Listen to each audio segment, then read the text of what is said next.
ایک خاتون کا گردہ فیل ہو گیا تھا جس کے معائنے اور علاج کے لیے اسے کافی تکلیف ہو رہی تھی، اس لیے اس نے اعلان کروایا کہ کوئی اسے 20,000 ریال میں گردہ عطیہ کرے۔ لوگوں نے یہ خبر سنی تو ان میں سے ایک خاتون جو ٹیسٹوں اور تجویزوں کے تمام طریقہ کار سے اتفاق کرتے ہوئے ہسپتال آئی۔ جس دن کڈنی ٹرانسپلانٹ آپریشن کا اسکیڈول کیا گیا تھا، اس کے لواحقین بہت روتے ہوئے مریض کے پاس آئے، جس سے مریض نے حیران ہو کر اس سے پوچھا، کیا آپ کو اپنا گردہ عطیہ کرنے پر مجبور کیا گیا یا آپ کو اس پر کسی چیز نے اکسایا؟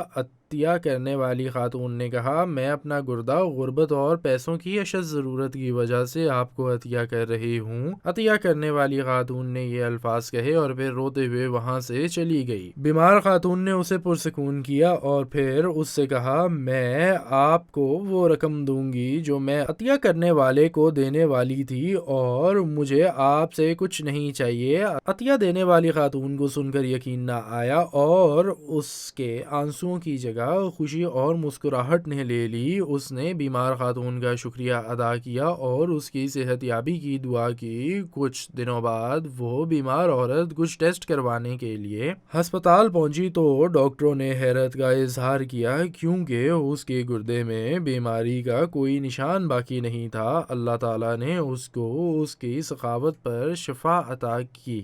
رسول اللہ صلی اللہ علیہ وآلہ وسلم نے فرمایا کہ اپنی بیماریوں کا صدقے سے ٹال کرو، اور یہ بھی فرمایا کہ جو شخص کسی ضرورت مند کی اس کے آسانی کے لیے مدد کرے گا، اللہ اس کے دنیا اور آخرت میں آسانیاں پیدا کرے گا۔ الذين ينفقون أموالهم في سبيل الله ثم لا يتبعون ما أنفقوا منا ولا أذى لهم أجرهم عند ربهم ولا خوف عليهم ولا هم يحزنون۔